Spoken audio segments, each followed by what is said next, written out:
At the Geneva Motor Show this year, at times it's felt like everybody and their dog has been releasing a hypercar, but this behind me, this is the daddy. This is the big one, the Bugatti Chiron. So it might look a little bit like a rebodied Veyron, but it's nothing of the sort. This thing is all new up from the wheels to the roof. Based on an all-new carbon fibre monocoque, this Bugatti offers phenomenal acceleration and performance. Let's get the top speed out of the way first.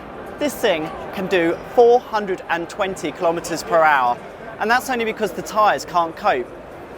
Bugatti tell us that they're aiming for 450 kilometers per hour in the near future. The power output of the Chiron is just borderline insane. This thing produces, let me just check, 1103 kilowatts with 1600 newton meters of torque. Again, it uses an 8-litre W16 quad turbo engine. There's no e-turbos, there's no hybrid. This thing is just pure power. More to know about the Chiron is this thing's going to come with a drift mode.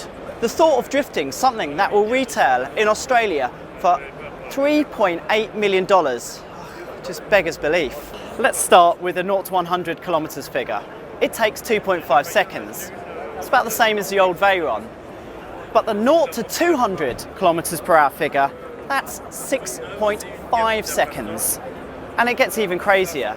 If you go from rest to 300 kilometers per hour, that only takes 13.5 seconds. That is well over 3 seconds quicker than the old Veyron. It's insane. We carry on. Despite all new underpinnings, this thing still weighs in at 1,995 kilos. That's 155 kilos in the old car.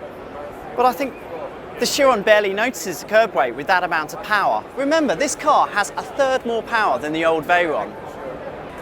Other things to know about the Chiron is the cabin is slightly wider, there's 12 millimeters more headroom, and it's just as luxurious as ever.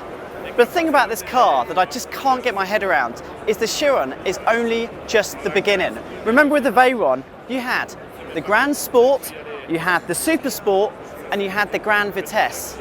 This thing behind will one day crack 300 miles per hour.